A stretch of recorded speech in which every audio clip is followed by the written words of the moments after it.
How's it going, everybody? It is your favorite apostates. I am McKay. I am Jordan. And we're beanie gang again because... people always ask us why, and it's because it's cold in our office. Like, this is the coldest room in our house. Well, the reasoning is twofold. It is cold. Also, I was supposed to wash my hair today before we recorded, but we got a sick toddler. So that didn't happen. So, slap a beanie on there and pretend that everything's okay. We're vibing. We're just sending it right now. My mic is not perfectly even. Anyway, one thing, two things technically before we get started. Two quick things. One is we are going to be having a giveaway later this month. Stay tuned for that. We will give you more details when the giveaway starts. So get ready for that. And secondly, we also, if you have not known before, I always add a thing at the end, but I'm going to put a thing at the beginning here just to get everything in order for the holiday season.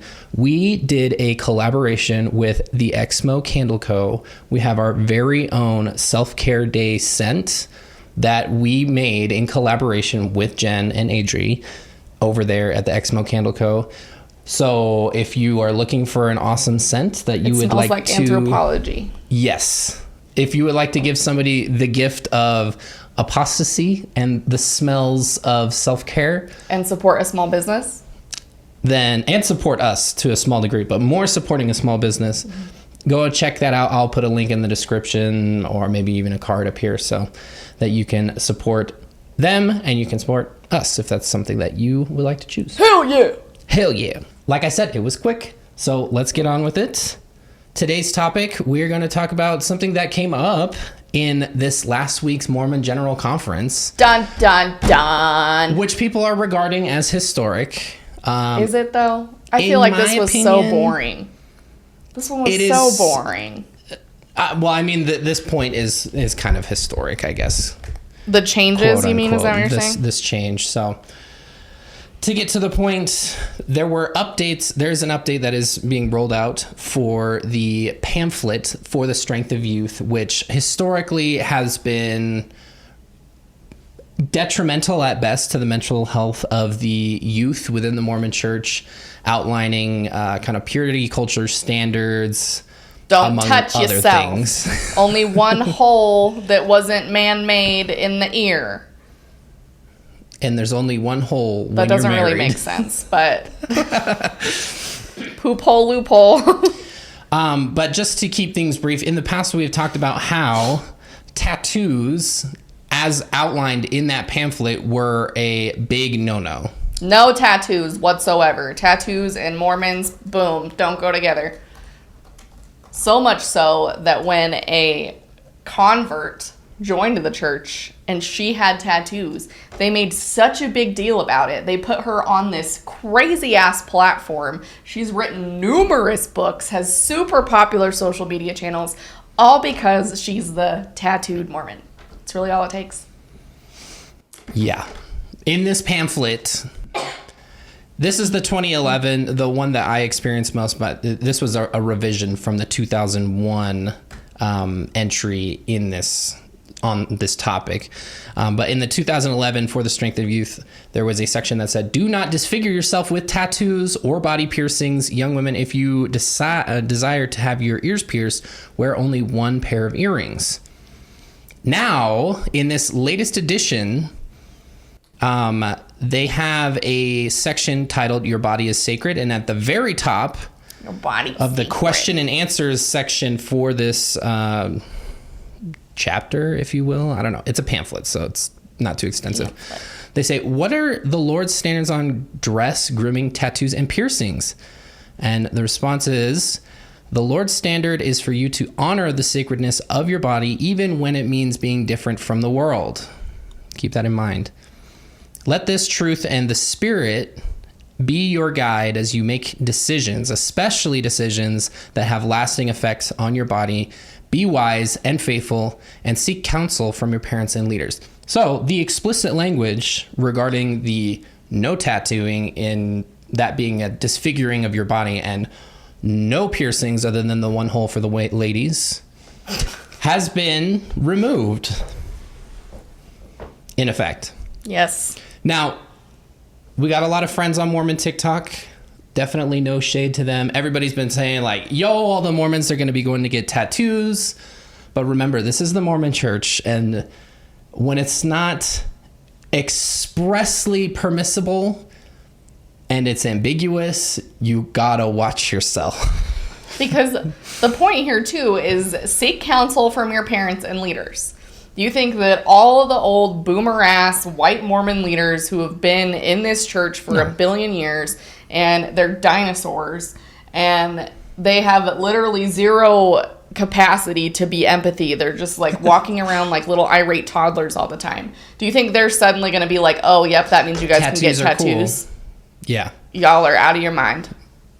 Especially when a lot of tattoo culture, and I'm not going to say that all, there's a lot of awesome tattoos out there and things like that, but there's a lot of things that they would very obviously not be okay with, like American traditional pinups and things of that nature. Yeah. So you want a booby chick on your arm?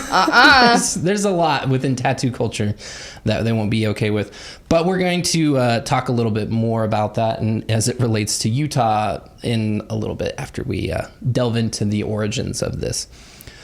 So funny enough, there really was not virtually any talk about tattoos in the Mormon Church until the 1950s with Bruce R. McConaughey's Mormon Doctrine, a book that he wrote and was it's entitled Mormon Doctrine. It was widely regarded as, church. People took it as it was written by an apostle. Bruce R. McConaughey was an apostle.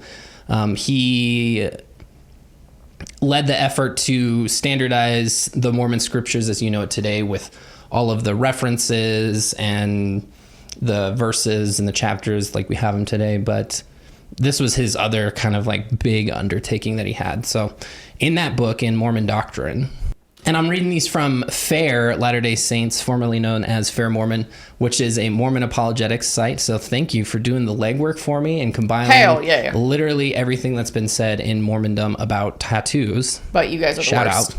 In Mormon Doctrine, Elder Bruce R. McConaughey wrote, tattoos are permanent marks or designs made on the skin by puncturing it and filling the punctures with indelible ink. The practice is a desecration of the human body and should not be permitted unless all that is involved is the placing of a blood type or an identification number in an obscure place, most likely referring to the recent advent of major world wars. I'm pretty sure that was a pretty popular thing. Okay. Don't quote me on that. That is the first thing that my mind goes to. Latter-day Saint servicemen in particular are counseled to avoid the pitfalls of tattooing. Persons who are tattooed are not, however, denied the ordinances and blessings of the temple. So that's interesting that they're like, stay away from tattoos. It's defiling your body, desecrating your body, but you can still go to the temple and it's all good. And that has reigned true even through till today. Jordan was talking about the tattooed Mormon, Al Fox Caraway. And I mean, she still has her tattoos. She goes to the temple regularly. She's fucking insufferable. Oh my God, she's the worst. I'm sure she's a very nice person, but oh my God, the toxic positivity thing with her is just absolutely unbearable. Yeah. And I can speak from this place because I used to follow her. I used to look up to her. I've read all of her books. So don't come for me. She is just insufferable. And it makes me sad because she is truly, I feel like, one of the most, like, intense examples of someone who is, like, constantly feeling like persecution means, like, godliness. And she's, like, always feeling persecuted or is in some type of trial and therefore thinks she's just, like, this whole worthy person because God deemed it himself nice enough to give her problems, because apparently that's how that works. But yeah, and like kind of the central part of her story, if I remember correctly, is that she came to Utah as a new convert and she was treated like shit because she had a bunch of tattoos. She even wrote in her it's not first a good book, look. She wrote in her first book that she would get, like, glares and mean looks and shit when she would go to the temple. So, like, when she was inside the temple with the other temple workers, she would get, like, people who would make rude comments and shit. So, this is not, like, I mean, I think that Out pretty of much pocket. speaks for itself. I just want to add that we need to do not a tattoo. I'm talking about tattoos. A t-shirt with your face on it that says "Don't come for me," because that is really becoming like your signature catchphrase, in my opinion. Don't come for me. So that's great. Anyway, back to the topic at hand. Basically, from 1958, when Mormon doctrine was written, up until 1999 and 2000, nothing really was said. In 1966, McKay did a second edition of Mormon doctrine, and he left that bit in. He didn't change anything about that. But really where it starts to pick up and where the church latched on to this idea of you should not be doing tattoos and things of that nature was in November of 2000. And I'm going to roll a clip. This was one of two addresses in the same conference. This one was on the Saturday evening session, if I'm not mistaken. And there was another one during the women's session the weekend before where he had mentioned tattoos specifically. So I'm going to roll that real quick so you can see that. Correct. Teach them that their bodies are the creation of the Almighty. What a miraculous, wonderful, and beautiful thing is the human body. As has been said here tonight, Paul, in writing to the Corinthians, declared, "Know ye not that ye are the temple of God, and that the Spirit of God dwelleth in you? If any man defile the temple of God, him shall God destroy. For the temple of God is holy, which temple ye are." Now comes the craze of tattooing one's body.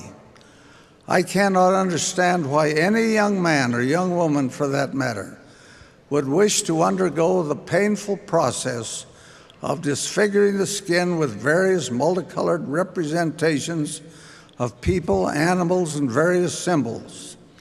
With tattoos, the process is permanent, unless there's another painful and costly undertaking to remove it. Fathers, caution your sons against having their bodies tattooed. They may resist your talk now, but the time will come when they will thank you. A tattoo is graffiti on the temple of the body. Likewise, the piercing of the body from multiple rings in the ears, in the nose, even in the tongue. Can they possibly think that is beautiful? It is a passing fancy, but its effects can be permanent. Some have gone to such extremes that the ring had to be removed by surgery. The First Presidency and Quorum of the 12 have declared that we discourage tattoos and also the piercing of the body for other than medical purposes. We do not, however, take any position on the minimal piercing of the ears by women for one pair of earrings. One pair. All right, Gordy, here's the thing. I understand that you can't understand why anybody would want to get a tattoo, but here's the thing. You, at this stage of your life, we're not cool. So it makes a lot of sense.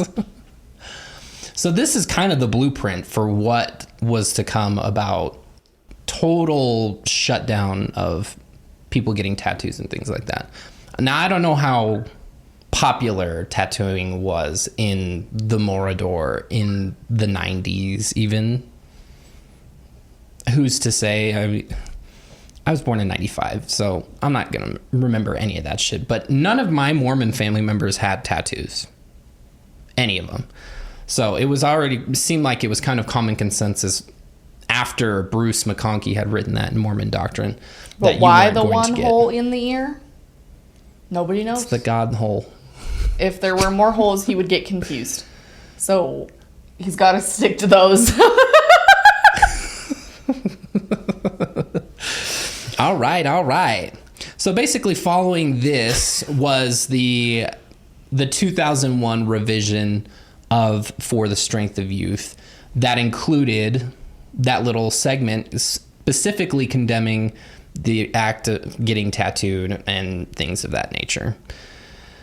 Interestingly enough, people adhered to it to like the nth degree. People went absolutely crazy about it. It was gossiped about, like, oh, did you hear, like, whoever has tattoos, or I remember one of my young men's leaders, I never saw him with shorts on because he was always at church. And then we went on a camp out for Boy Scouts and he wore shorts and there's this tattoo on his leg. And I was like, oh my God, I can't believe he had a tattoo. And There was a woman in our ward who had a tattoo on her ankle. oh yeah, that was his wife. Yep. I just remember that.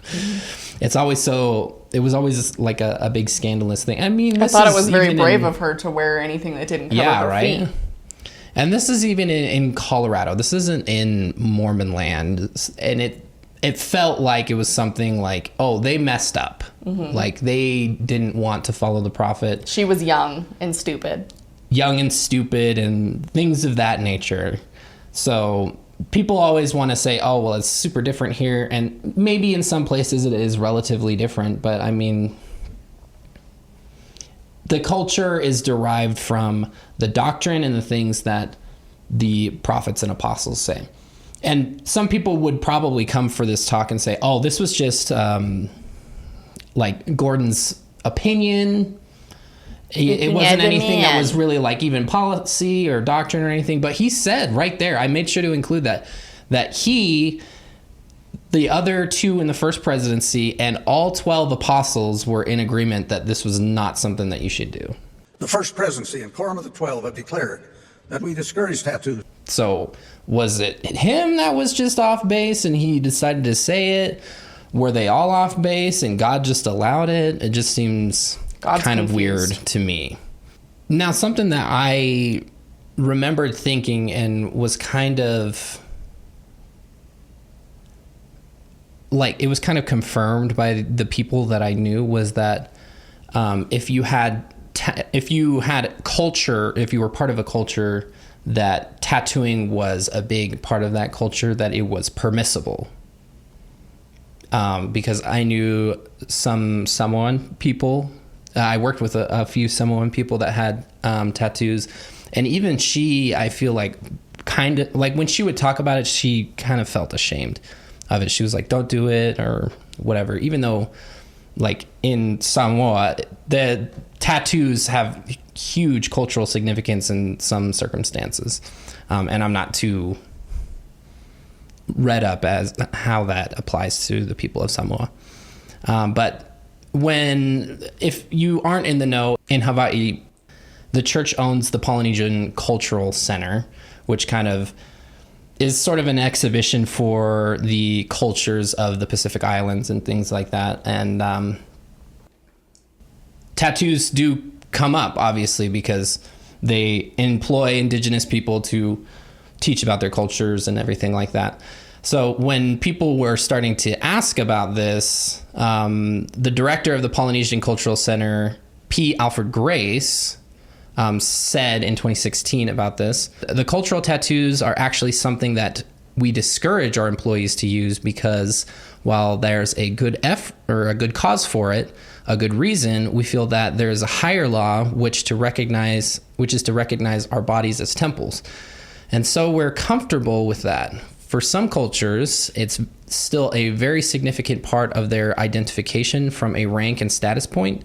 For example, in Samoa, the full body tattoo from the chest down to the top of the thighs is still a significant recognition of chiefly rank. So we're sensitive to that. And while we don't encourage employees to go away and get it and then return to the PCC, if they come with those markings, we accept it as part of their culture.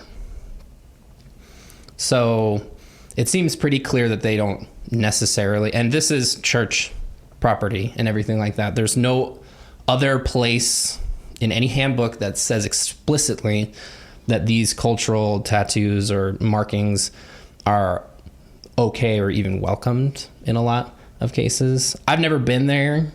I would be interested to see if they keep that same energy when somebody goes to work for them that has tamoko, a Maori person, because that is a marking that is on their face and it's representative of their Maori indigenous heritage and everything like that. And it's something that's really sacred to a lot of people. And I feel like it's something that should be permissible, especially in that case. But I can't imagine somebody who has markings on their face that represent their culture and their heritage being dropped in like Provo, Utah or anything like that. And there being like an overwhelming receptiveness of the Mormons there and everything like that. So in short, what I'm getting to here is this a big change by any means? No. Are people kind of perceiving it as such? I think in a way they are, but I don't really think that a bunch of Mormons are just going to like up and go and get tattoos and everything like that, because it's still not socially acceptable in a lot of circles. I think the secondhand thing to consider in this situation, and Mormonism tends to do this a lot with changes because, you know, God inevitably changes his mind and then they're like, LOL, JK. And I think the important thing is that we remember that just because they've made a more progressive, I wouldn't even say this is a progressive change, they've made a vague change that leaves lots to interpret, and that doesn't change what's happened up to this point. Like, a lot of the established purity culture in Mormonism came from the For the Strength of the Youth pamphlet, where they said, you know, you have to wear certain things, you can't wear shorts that, you know, are above the knee, and you can't wear backless dresses, and you can't wear tank tops, and like purity culture as a whole was really established, you know, in a really strong sense in For the Strength of the Youth. And so, you know, the church has existed for a long time, and it's 2022, and now they're making like really vague statements, so it's not coming down so hard on the youth. But that doesn't change the culture, and that doesn't change the expectations. Like, all the old ladies in your ward are going to be like, wow, go show me, like, go get a tattoo and come back and show me. Like, go show me your tattoo. Yeah. Like, that's not going to happen. Yeah. I feel like it's not a step forward, it's a slackening of the leash. Like, the leash is still there, and it's ambiguous enough that it could be used against you in cases, especially socially, where it's like, oh, well, you're supposed to listen to the guidance of the Holy Ghost and things like that, but why would the Holy Ghost guide you to or allow you to get a tattoo like that? Like, it doesn't sound like you're hearkening to the voice of God. It sounds like you're just doing things that you want to do willy-nilly. So how can you really be faithful? How can I really give you this temple recommend, and on and on and on, things like of that nature. We've talked about this before, but the church is losing like teens, young adults, like they're bleeding, absolutely bleeding young people. And so this is a really good way to be vague enough to not really take a stance, but also vague enough to allow the established culture and norms speak for themselves, and to really be like, listen to your parents and your leaders, because what are your parents and your leaders going to say? So they're like vague enough to be like, look, kids, it's the meme from 30 Rock. How do you do, fellow kids? Like, that's the vibes I'm getting here, where the intention is truly not to like make change. It's to like be like the youth that are like half body out the door. Let me drag you back in a little bit. Yeah. We're making changes. Please stay in the boat. Stay in the boat. Stay in the boat. Yeah. And don't get me wrong, we love progress. When it comes down to it, I'm so glad that there's not a pamphlet that's telling young girls that they shouldn't be wearing leggings, and that older men are using that pamphlet, that material, to make girls go home and change the clothes that they're wearing, and the boys get none of that. So I love that. And there's other changes regarding purity culture that are a step in the correct direction, where they're not just hounding things, but the law of chastity is still there. And it's still going to be upheld just as it has in the past. They're just restructuring the way that it's the paradigm that it's viewed through. So tattoos. This is going to be moving on to our other part of this, which is tattooing in Utah. The tattooing craze here in Utah is alive and well. I mean, here in Weber County where we live, in some places, there's within the same parking lot, like 2 tattoo parlors, which is awesome in my mind. And with the rise of fine line tattooing and tiny tattoos and things of that nature, there's definitely a lot of fads that kind of could be endangering people physically and maybe even financially in a lot of cases. Okay, so in Utah, there's kind of this weird, and I mean, this is not just a Utah thing, but there's kind of a weird phenomenon of kind of this idea that going to a regular tattoo shop, like you kind of envision like these old burly looking dudes that are like really intimidating, and people don't want to go because they're afraid that like the design that they want that might be perceived as like really feminine or silly or like dainty or like whatever, that they'll be embarrassed because these like old looking motorcycle club tattoo artist guys that they have envisioned in their heads are going to judge them for it. And so out of this kind of intimidation has risen the what is like termed fine line tattoos or minimalism, like really fine line, tiny tattoo. Yeah, all black, just really small, thin needles. McKay will throw up some examples. Yeah, I'll throw some up good examples. Yes. Well done examples.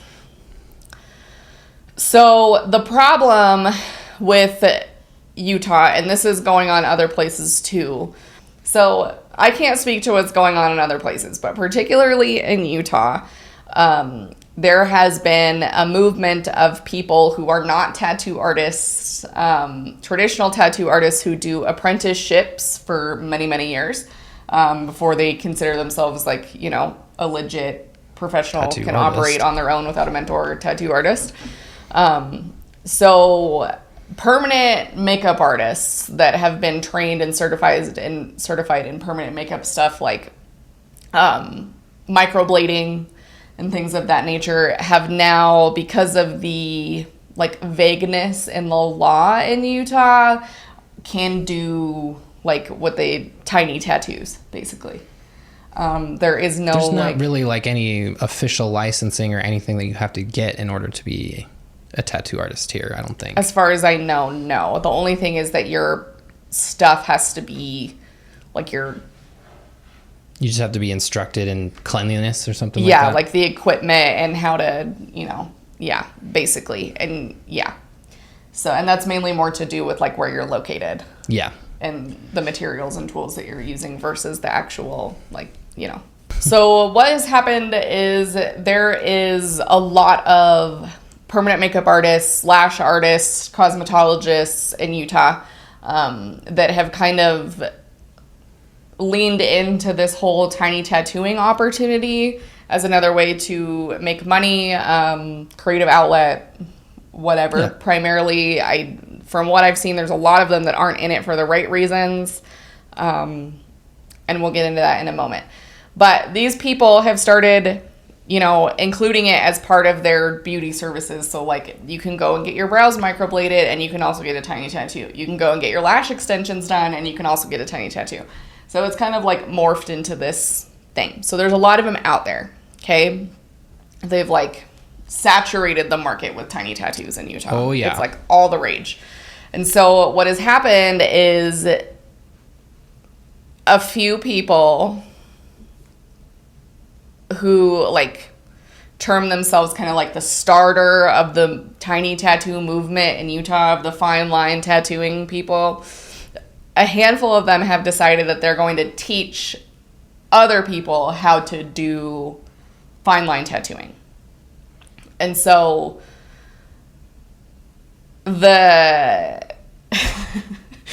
it's really insulting, particularly to tattoo artists, that these people, one, are doing terrible work, two, are not following sanitary practices whatsoever, are not coming up with their own, they're not drawing up their own stuff or coming up with their own unique ideas. They're tracing over other people's work and calling it their own.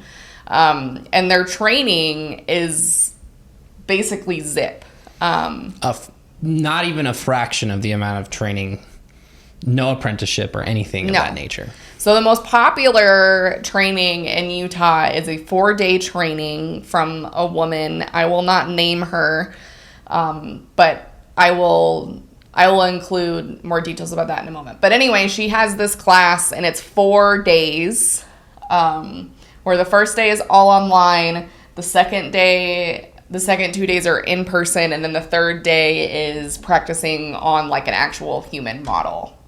So it's 4 days. Last I checked, it was between $2,800 and $3,000 for this 4-day training. And then once you do that, you're good. Like, you buy the shit that you need to do, and you go off and tattoo people. You get a tattoo machine, you get a roll of shop towels and some pigments, and you're a tattooist now. You're good to go.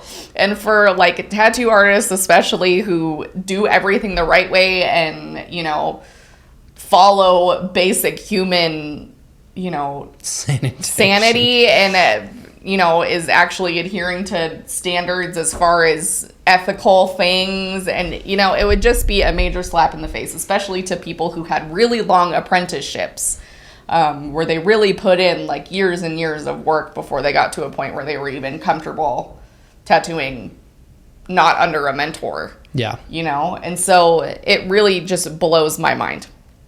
So there is an account that I came across when I first started considering getting a tattoo, right around the time that we left the church, and McKay will link it, but it's called safe_tattoos_Utah. So this account is basically dedicated to kind of exposing some of these fine line tattoo artists, not calling them out by name specifically, but, you know, if you really dig and you get, you know, you can put 2 and 2 together, but that's not the point. It's really just to demonstrate that these are not people that you want to be tattooing you on your body permanently. Like, these are not good artists. They are not trained. They are not sanitary. They are not ethical. Like, stay the fuck away.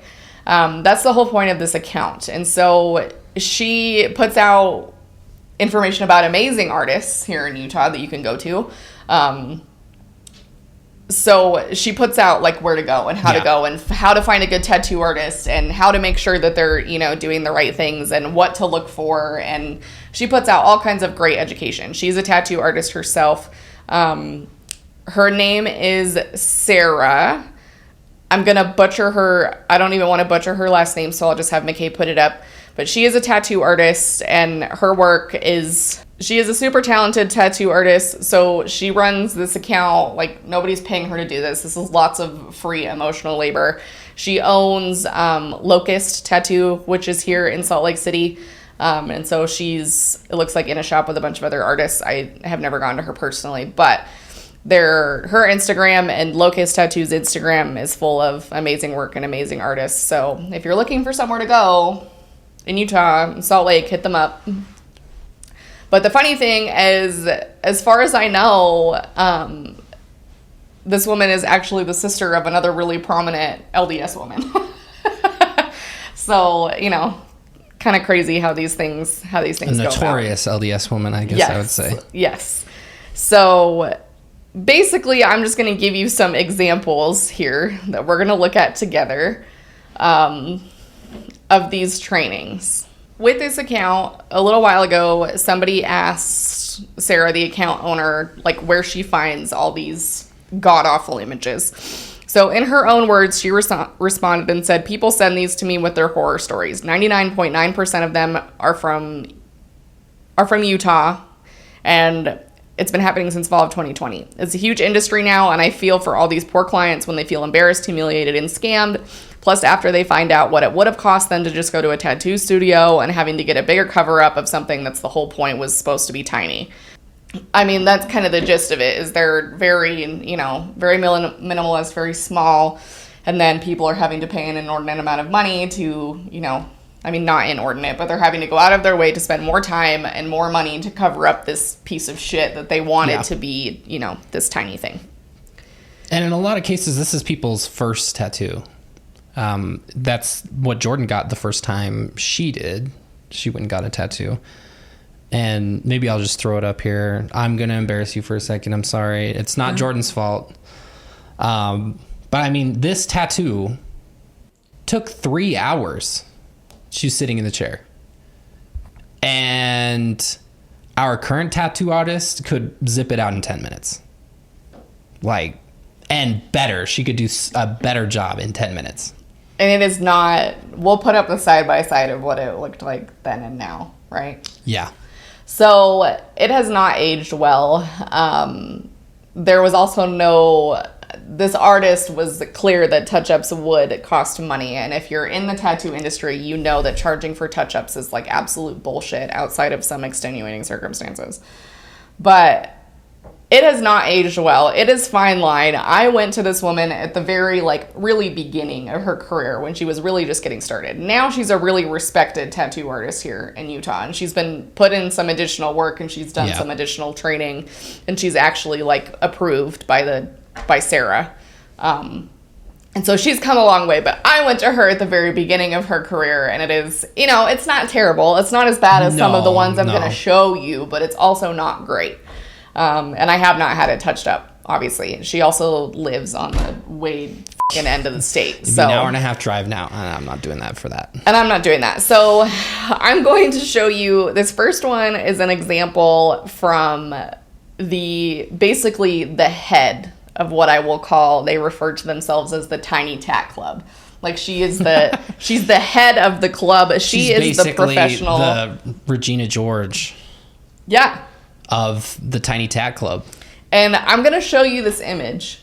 And I want you to bear in mind that she is teaching people. She is the one that's charging $3,000 for 4 days of training to teach people how to do this. Okay? So McKay's going to throw up this first image of this beautiful little tiger. Beautiful little tiger. This isn't really fine line. I think this would be more technically called pointillism. But for all you out there who are just listening, you should jump over here onto the video because, I mean, from a distance, if you squint and you close one eye, it looks all right. But when you look up close, it just really disappoints. And this is fresh. Mm-hmm. Do they have a healed? No. She doesn't post healed videos or healed posts very often. Or if she does, they look terrible. I wonder why. For obvious reasons. Well, she probably can't even get people to come back to post a healed picture. And the problem with this person in general is that people who have taken her class have gone on to tattoo people, and some of them have quit and apologized to the people that they tattooed because they were like, I'm not trained to do this. This was terrible. I'm sorry. She also will not do touch-ups for her own clients.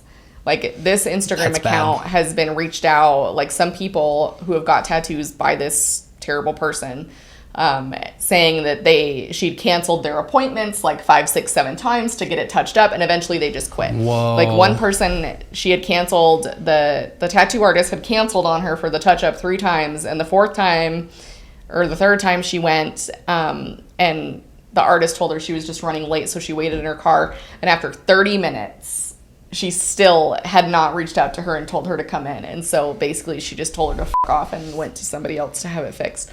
But that's just the level of accountability here. You just want a tattoo and let them go on their merry way and basically be f***ed instead of being you know what, that doesn't look so great. Let me fix that for you. This is another example. And if you look at this just from a distance, again, it doesn't look terrible. But when you start looking at it, the lines on what this, I think, is supposed to be a sun, look at the sun. They are very... Look at the moon. Oh, man. This is so bad, you guys. I can't even explain look at the stars. This one isn't even a star. It's just the one that you learned how to draw in, elementary school. Yeah, in 2nd grade. You guys, this is so bad. And this is the expert that's teaching everybody else. And this one is healed. Yeah, surprisingly. And it looks, I wonder what it looked like when it was fresh, because it has not aged well. And she proudly toted that this one has had no touch-ups. It's not necessarily a good thing. And so this is another example where from a distance it might look okay, and this one actually looks a little better. And in this one, she had said in the comment that she usually doesn't even post recent tattoos because she's so self-conscious about it. I can't imagine why. But if you really pull up and look at this, like, I want you to look at the little flower leaves. There's like or the flower petals. There's like no definition. No. And no uniformity in the shape like you would expect. And then the stems, like, you're doing fine line tattoos. Wouldn't you not expect them to be straight where they need to be straight and even throughout the whole thing? Well, and it has like additional petals underneath this one that's like grown, and I just don't understand. Yeah. I don't understand. I would draw these flowers like on my notebooks when I was like in high school. And I'm a shitty artist. I'm not an artist. I wouldn't even call myself an artist. I'm a shitty drawer. So this is just not okay. And then we come to, I'm not sure. Don't say the problem. Let's see if people know. Oh, okay. We're going to show this picture. This is the person who's teaching. Oh, okay. And this is her guiding one of her students. So just, if you're a... We'll show both of them. Let me see. This one, I don't know if it's from her or not. That could be from one of her students. Okay, so here's her guiding, yeah. If anybody comes to you and you're in a tattoo parlor and you see an ungloved hand... While working on a client? Get the fuck out of there. They are going to put you in the hospital. That is such a easy way to get infection. I don't care how much you scrub. This person is giving you an open wound, and if they touch that with their hands, like, there's no amount of scrubbing that will make it 100% possible that you don't get an infection. Here's another one from somebody else. Don't even let them touch the tray. They should not start doing anything until they've got gloves on their hands. It truly is unbelievable. It's me. Yeah. And I read one account from somebody who took one of these classes. I'm not sure which one it was, but she said that one of the Tiny Tad teachers had said it doesn't matter what you use to clean your products as long as it ends with like the side, like the CIDE or the ICIDE. Oh. And so it didn't matter what you were using, and so a lot of them were using barbicide. What the fuck? Which is what... Like for your combs at the barber. Yikes. Like what's hair salons. Hair salons use for combs and shit, which I don't think is enough. If they're just like out there doing like esthetician stuff, they probably have that stuff on hand. That's definitely not enough. This is from that same lady. This is one of her students who couldn't hold a machine before her course. Ooh, maybe she shouldn't. This is so bad, you guys. I know it's funny, but it's also sad because this is on somebody's body. Yeah. Like, these people are tattooing people with these things permanently. Yeah. Like, it's on there. And this is no shade to people who receive these tattoos. No, I feel bad for them. Yeah. I mean, I have a shitty one that I'm going to get covered up. So, I mean...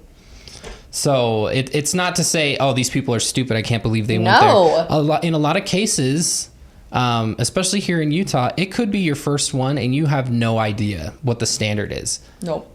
And not only that, something else I was thinking of is in a lot of cases, if you're like Mormon or like borderline Mormon, you're progressive Mormon, whatever the f*** you want to call it, and you want to get a tattoo, your traditional tattoo parlor that you described earlier, where the guys are just fucking blasted from fingertip to their neck, and they curse and all this stuff, that's not an environment that you are going to feel welcome in. So you're going to go to a tiny tattoo artist like this who's working out of a salon, who maybe you already know they live in your neighborhood or things of that nature. So when those people are not properly trained in how to A, do the tattoos, and B, do it safely, as safe as possible. Obviously, intentionally giving yourself an open wound has risks, but it's just scary, especially with the new wave of people that will interpret For the Strength of Youth as, I can get a tattoo as long as I feel okay with it and I feel like God is okay with it. And they'll gravitate. People will probably gravitate toward things like this. They're not going to gravitate toward like I said earlier, the traditional style pinup girl or. But I mean, that's no shade like that. to the dudes who look like that, because those dudes are inevitably like extremely talented and have been doing it for a really long time and aren't going to fuck you up or give you staph. So, you know, like it's totally. There's nothing wrong with that. But the most trustworthy tattoo artist has a tattoo on their throat. I'm just going to throw it out there. I don't know if that's true. Our tattoo artist has a tattoo on her throat. She does. Sarah, I'm pretty sure, also does. But do your research, okay? If you're out here looking to get a tattoo, there is no shame in not knowing what the is going on. Like, there's no shame in that. Like, if you don't know what good lines look like, then you might look at some of these and you're going to be like, well, I didn't think there was really anything wrong with that. Well, what's wrong with that? Like, so contrast it with, like, good professional art. Like, really experienced tattoo artists, and we can put up some side-by-sides of, like, the difference between what good lines and bad lines are. Yeah. And, you know, what's going to fade in 5 minutes versus what's going to not.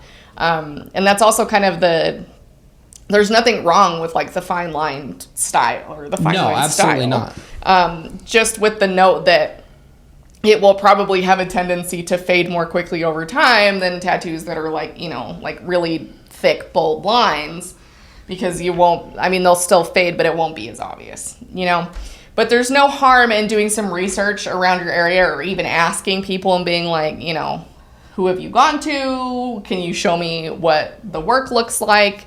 And enough research to know when you're being scammed. Like, some of these tiny tattoo artists are like these, one of the ones in particular, like one of these teeny tiny flower ones, they were charging like $300, $400 for these little tiny tattoos. And that is not, for somebody like this person who we've been showing you these tattoos of that teaches everyone else. She's been doing this for only 2 years, thinks she's an expert, and is charging an inordinate amount of money for shit work.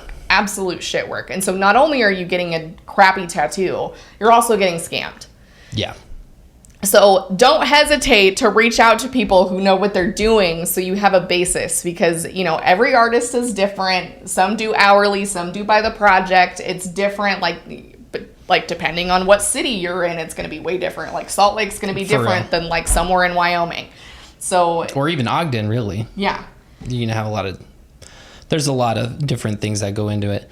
And if you're looking to get a tattoo and you're afraid of getting the wrong thing or getting something that you're going to regret or whatever, there's no harm in even just going to this Instagram, the Safe Tattoos Utah Instagram, even if you don't live here in Utah or anything like that, because people like this, they will show bad practice and bad artwork and bad, you know, tattoos, but they will also show good people in the same area who are doing good work, who are safe to the extent that you can be safe, and everything like that. So there are artists who are doing fine line who aren't permanent makeup artists. Yeah.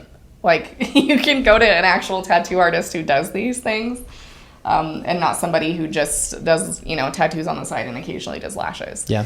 I remember we went to one shop downtown one time when Jordan got this shoulder piece, and there was a girl who was tattooing out of there, and she was booked the up, and she was really good.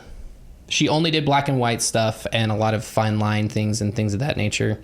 Our artist does a lot of fine line and stuff like that. We'll throw up pictures of our tattoos that we've gotten from our current tattoo artist, because she's amazing. Her name is Taylor. I will link all of her. Is she cool with us shouting her out? Of course she is. She also has a TikTok. She's cool. She's really link popular her, on Instagram. Good luck. She's booked out until like probably at this point March. So. Yeah, but she's really good. Sometimes she goes and does guest tattoo spots like in other cities and stuff. So if you follow her and she comes near you, like, yeah, she's amazing. But nonetheless, this is another example. I don't know which one this is, but it looks like it's from this same tiny tat teacher, wiping away blood and plasma without gloves on. just Dude. with an open, bleeding, plasma, gaping blood wound, and you're taking you've also got, it looks like long nails, maybe acrylics on here, which just the nature of having nails, there's shit getting under there. That's just kind of the name of the game. And so that's why you wear fucking gloves. So now you're going to rub whatever's under your nails in there? No thanks. That's the thing. Because fine line can be done well. Mm-hmm. But you have to know what you're doing, because it's all about the needle depth and how you're treating the skin when you're doing it. And otherwise actually it just being a gets blown fucking out tattoo like that. artist. Yeah. Like, who's not blowing out everywhere. And that's not something you learn in 4 days. No, it's not. Like, that's just kind of the nature of being an apprentice. And a lot of these girls that are in this industry now, who came out of permanent makeup, are like trying to, get in with people now, and people don't want to take them. And it's like, because you're not coming in the traditional way also. In the right way. And finding apprenticeships is hard. Like, Yeah. I think Sarah has even talked about, I don't know if she takes on apprentices now, but I recall her at least one point mentioning that even though she's been tattooing for a long time, she's even hesitated to take on an apprentice after doing this for quite some time, and she's very talented, and even she's hesitant to do it. So, like, to be out here thinking after 2 years of tattooing really fucking shitty pieces that you can charge $3,000 to teach people how to do this thing. Like, no wonder Utah is now infiltrated with these garbage tattoos. And there's a ton of money to be made from these other tattoo artists like Sarah, who are covering them up. Our tattoo artist has done a few of those as well. And just the before and after difference between this shit fine line artist that thinks they know what they're doing between an actual seasoned tattoo artist is just absolutely astounding. Absolutely astounding. Oh, this took 2 hours. Oh my God. Okay, so final one from this lovely teacher. Okay. This is faded beyond all belief, and I'm sure it's not very old. So I don't know how old this tattoo is, but this person paid $280 for this. It's terrible. And it took 2 hours. How long? This is my bigger one. McKay will put up a picture of this one, but how long did Taylor take to do this one? An hour and a half, I think. An hour and a half. So, like, just compare, like, this little tiny tattoo to my massive arm piece. No shading. Yeah. That's what experience does. But if you go to somebody who's like, and that's a huge factor in what you're paying for too, is people are like, tattoos from seasoned professional tattoo artists are really expensive. But there's a reason they're expensive. One, because they're good at what they do. They're an artist and their experience and their art is amazing, and they're not going to f you up, and they're not going to give you staff. But two, time is another really big factor. Like, really, like, tattoo artists who are really good at what they do, some of them are really quick. Like, Taylor, half the reason that we tip her immensely well is because she's so quick. Like, I got this tattoo from somebody who's still an apprentice, and this took, like, 4 or 5 hours. And my current tattoo artist could have knocked this out in probably like an hour and a half, maybe. Or so. Maybe an hour, because it's smaller than this. Yeah, my wolf, she did pretty quick too. Yeah. So it really just depends on who you go to. And like, this was done really well. Like, she's still apprenticing under somebody, but she's like on the latter half, I would say, of the apprentice part. Like, she's doing really well now. So it really just depends. So there's so much to be taken into consideration when you're doing this. If you're a Utah person or just somebody who isn't educated about tattoos in general, that's totally okay, because if you don't work in this industry, you probably know nothing. Yeah. And that goes for anybody who's ever been tattooed. Like, your most tatted up person at one point literally knew jack shit about tattoos, right? So don't be like embarrassed that you have to ask questions, or you have to do some extra research, or feel like you're asking your artist stupid questions, because they'd much rather you ask than go without knowing. Yeah, for sure, exactly. And there's people like this. Like, if you go to this Instagram page, she also has a Patreon as well that you can look at, but she offers so much, like, so many examples. So even if you're not in Utah, you can look at this and kind of know what's good work and what isn't, because you got to kind of like fine tune your eye a little bit to really start seeing like the difference, because a lot of the times it is really subtle, but it's important, because the minor details, it's being permanently placed upon you. You want it to look Etched in good. your skin, yeah. So I will You link don't want this to have page. to cover it up, and you don't want to get it removed because that's going to be far worse. That It's fucking easier to hurts. just get one that's going to be looking good for a long time. Exactly. So I will link Sarah's Instagram page, her tattoo shop, and her other account in the description so you can find all three of those links. Again, the main account is at safe_tattoos_Utah. Huge shout out to Sarah for doing all of this. She was super helpful when I was starting to get tattoos, navigating like where to start, where to begin. I have 5 now. And so it's been crazy to get to this point, but I was once clueless and her page helped me along the way. So Yeah. Sarah, if you ever see this, huge shout out. You're amazing and appreciated. She also has a Patreon. You can go check that out as well. To bring this full circle, in essence, because we were talking about tattooing as it relates to Mormonism, it's just another way that they have exercised control over the membership. For this latest stint has been 20 years where they were very explicit about being against tattoos. And even before that, back to the late 50s, they were saying, hey, this is desecrating your body. So we love to see that there is some sort of change, even though I'm not really convinced that this is a step in any direction. I think they're just loosening up the leash a little bit. I hope that people who do decide to get tattoos get ones that are good and that they are safe getting to, like I said, as safe as you could possibly be in getting a tattoo. And, I forgot to add this. I'll leave you with this story about how people have acted regarding tattoos before toward me. I remember I was on my mission. I was in Tegucigalpa, and we were visiting a kid who was a Mormon named Nephi, but his mom was never a Mormon. She just named him Nephi because she had heard it and thought it was cool. So interesting story there. But he was not really super TBM, and he liked things. Yeah, he liked things that were non-Mormon, kind of traditional things, and he would be a struggling member. So we would go and visit him. And one day he brought up tattoos, and he was like, "I think I'm thinking about getting a tattoo here or something like that." And he was like, "Elders, would you ever get a tattoo, do you think?" And I had thought about it before, and I was like, honestly, I probably would at some point or another. And my companion, I'll never forget him, Elder Navarro. Go f*** yourself. You were the worst companion. I can't say that about any other of the companions I had. But he was from Monterrey, Nuevo León.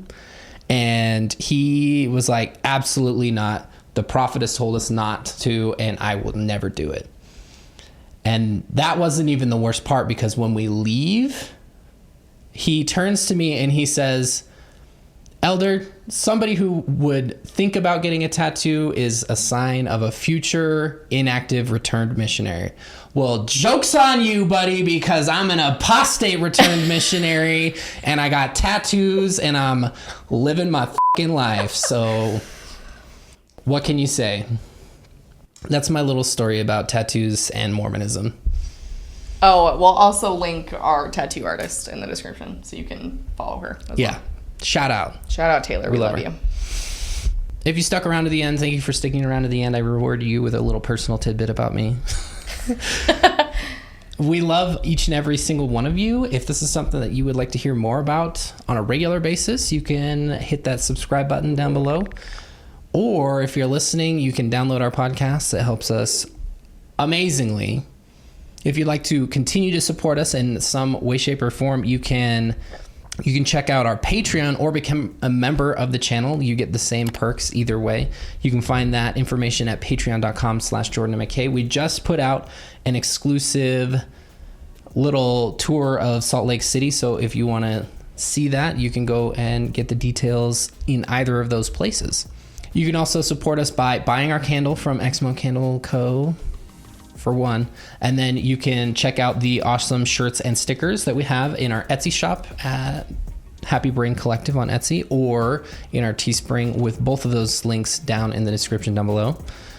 We also have social media, like you've probably already seen. We have our Instagram and TikTok. You can find us at Jordan and McKay for both of those. And then the super sick, super awesome Discord community that we have. Everybody's welcome to join. If you're a patron or a member, you get a little bit extra privileges in the Discord, which is pretty cool.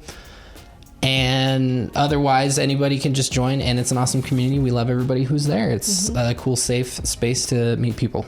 In the end, we are super grateful for each and every one of you. I think I've already said that, but we mean it. It means the world to us that everybody is interested in what we have to say and everything like that. So we love you, and we will see you next time.